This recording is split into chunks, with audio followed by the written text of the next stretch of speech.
the vegetarian diet is a risk factor for gallstone disease. There does not appear to be a protective association with vegetarian diets and the risk of symptomatic gallstone disease, and instead the risk among vegetarians appears to be slightly increased. Gallbladder problems are one of the biggest problems affecting people here in Western cultures. Gallbladder removal is one of the most common surgeries you're going to find in any hospital or doctor's office. It's so common because gallbladder problems are rampant amongst people who consume the standard American garbage diet. If you go around the internet, you're going to find a lot of proponents of plant-based diets talking about the benefits of plant-based diets for digestion. One big problem that never gets talked about is the effect of the vegetarian or vegan diet or a plant-based diet on the function of your gallbladder. The gallbladder is kind of like that long forgotten organ. Nobody really likes to talk about it. Nobody likes to talk about its place in the digestive process. We talk so much about probiotics. We talk even so much about stomach acid. But not a lot of people talk about the gallbladder. And the gallbladder is such an important organ when it comes to digestion. It's what delivers bile into your small intestine so that you can emulsify fats. Bile also is put together in the liver from different toxic chemicals. So the best way to eliminate toxins out of your body is through the bile. It's really a problem that we're not talking about the gallbladder, because gallbladder removal surgery is one of the most common surgeries you're going to find in the hospital. In fact, doctors will convince people that they can live very easily without their gallbladder, and nothing can be further from the truth. People who have their gallbladder removed still deal with a lot of pain, a lot of problems in their digestive system, because you need the gallbladder to release bile to emulsify fats in your diet. The irony of the gallbladder is fat is actually what makes the gallbladder work. Fat in the diet is what triggers the release of cholecystokinin, CCK, and cholecystokinin is what triggers the gallbladder to release bile. A lot of people will tell you that in order to fix your gallbladder, you need to avoid a fatty diet.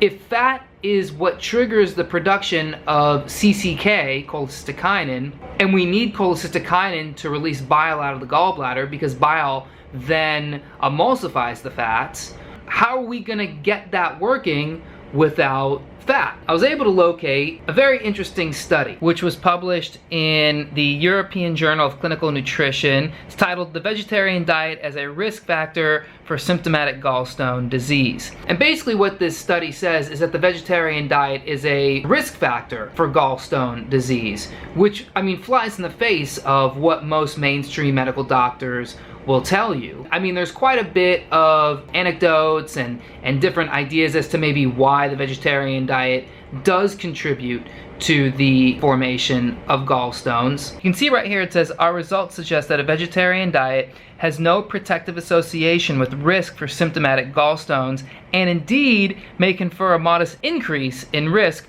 once the relatively low BMI of vegetarians is taken into account." So the study is making the claim that not only is the vegetarian diet not protective, but it actually may be a reason for gallstone disease. Then you have over here, our findings suggest that starch may be a key macronutrient in determining gallstone risk, although this finding did not explain the increased risk for vegetarians. Here's your canary in the coal mine. Why are vegetarians at higher risk for gallstone disease? Well, starch happens to be a big macronutrient that may contribute to gallstone disease. And what do you find in excess in the vegetarian diet?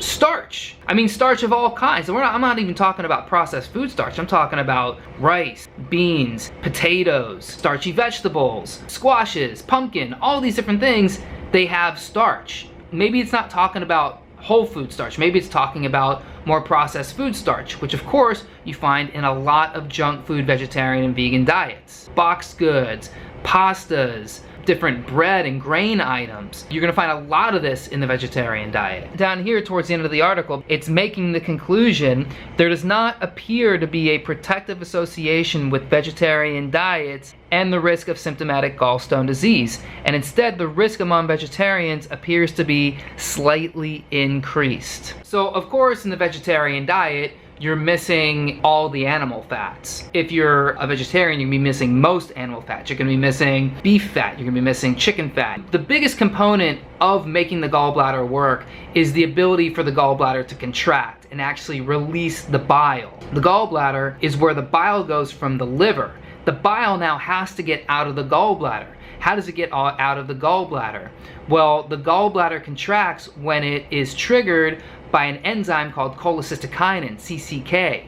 CCK is secreted in the duodenum, the upper part of the small intestine, when it's triggered by fat. Fat is what triggers the release or secretion of CCK, which triggers the release of bile in the gallbladder. Fat is what makes cholecystokinin work. Even this study itself makes a very powerful statement about the importance of CCK. CCK is the dominant gastrointestinal polypeptide involved in gallbladder contraction and is poorly stimulated by carbohydrates but better stimulated by fats. Lower levels of stimulation related to lower fat consumption resulting in increased gallbladder stasis may explain this finding. Now, of course, vegetarians and vegans, they swear off animal foods, be it ethically or be it for health purposes. The problem is when they start swearing off all of the animal foods, they're then replaced by higher levels of carbohydrates. There are a lot of studies that show the detrimental effects of higher carbohydrate intake on the function of your gallbladder. Take this study right here that was published in the Journal of Clinical Gastroenterology, where it states high carbohydrate and low fat diets have also been shown to result in elevation of serum triglyceride and a decrease in HDL cholesterol levels, changes which have been linked to gallstone risk. The strengths of this study include its large size, prospective design, and specific focus on the pregnant population. Our prospective identification of incident gallbladder disease allows for a better understanding of the effect of dietary carbohydrates on the natural history of gallstone formation. Whereas many previous studies used total carbohydrates and or refined sugar intake as their only dietary measure, this study also analyzes the effect of starches and individual mono and disaccharides on gallbladder disease.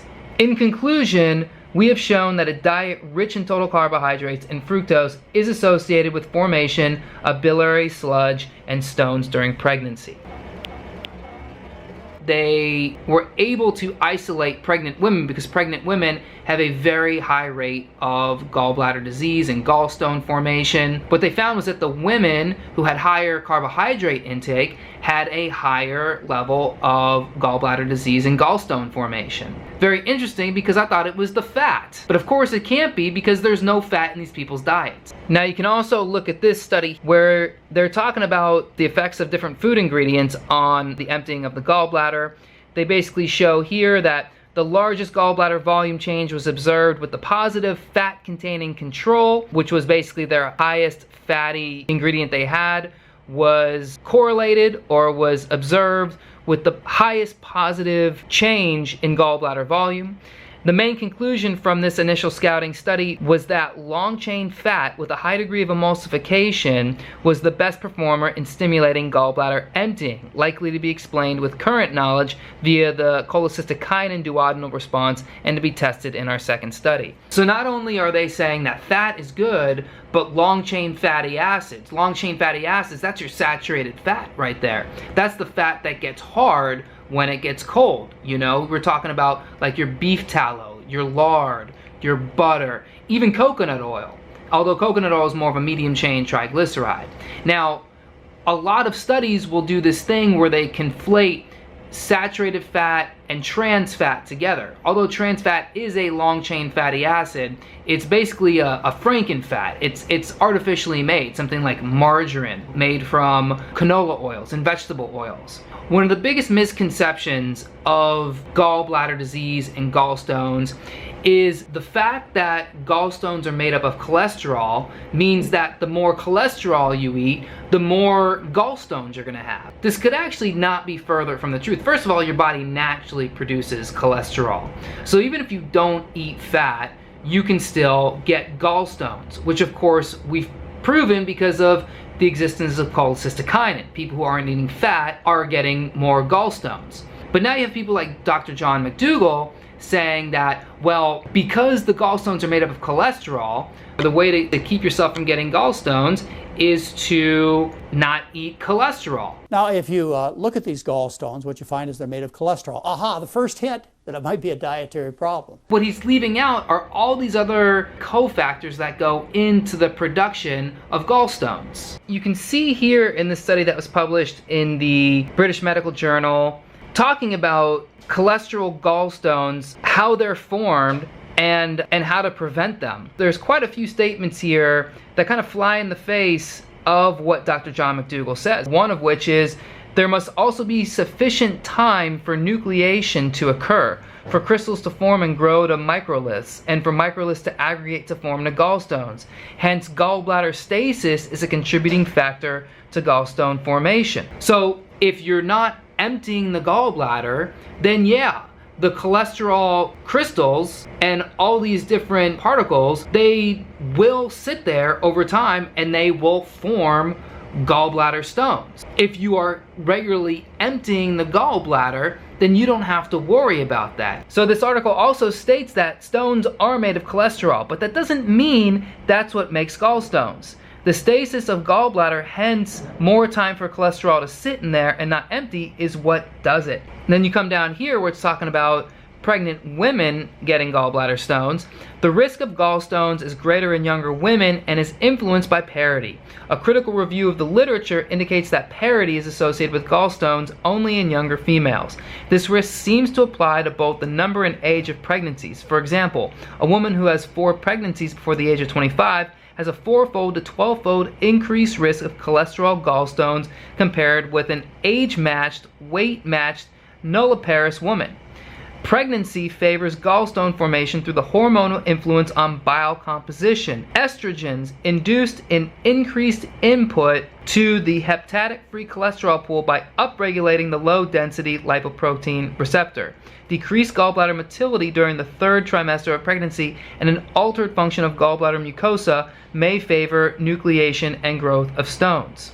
Because the gallbladder is not emptying in pregnant women who are some of the most highest risk people to get gallbladder disease, if their gallbladders aren't emptying, then they're going to get gallbladder disease. You need the ingredient to empty the gallbladder. Several studies have confirmed an association between gallstones and use of exogenous estrogens, whether in oral contraceptives, postmenopausal estrogen replacement, or estrogen administration in men. So maybe, just maybe, estrogen has something to do with gallstone formation. Here's the bread and butter.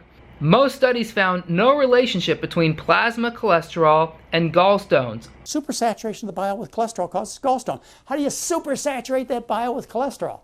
Well, you eat cholesterol. You can prevent gallstones. As a matter of fact, gallstones do not exist in populations of people, at least the common kind of gallstones we're talking about, made of cholesterol, don't exist in populations of people who avoid the rich Western diet, who instead eat a diet based on starches, vegetables, and fruits. But suggested that the gallstone risk varies inversely with plasma total HDL or HDL3 cholesterol, attributing to HDL cholesterol a protective effect against gallstone formation. Well, the time-honored treatment for gallbladder disease is a low-fat diet. So in fact, what Dr. John McDougall said is not correct, is that you do need cholesterol, the good cholesterol, HDL cholesterol. And HDL cholesterol will happen when you take in more good quality fats. One last thing talking about cholesterol here, you can see here it states all fibric acid derivatives increase biliary cholesterol saturation while lowering serum cholesterol. So biliary cholesterol saturation is not the same as serum cholesterol. Clofibrate is a potent inhibitor of hepatic ACAT.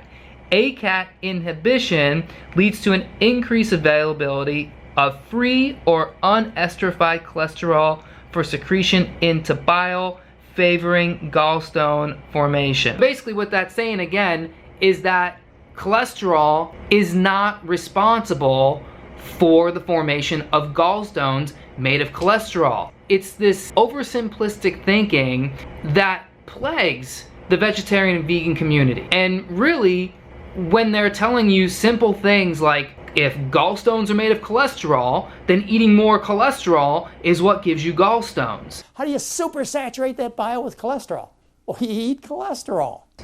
And they're just leaving out this whole other process by which your body uses different cofactors, different enzymes, different molecules and peptides, and all these different things that are used to make your body work. The proof right here is in this study that the vegetarian diet not only isn't protective against gallbladder disease, it may in fact be one of the biggest proponents of gallbladder disease. Over the last couple years, more and more people have been trying veganism and then leaving veganism. There was this big thing in the vegan community about people leaving veganism. One of the biggest reasons was their digestion wasn't working right. Of course, people will come back and say, well, how's that possible? If you're eating plants, plants are full of fiber, the fiber should be helping your digestion.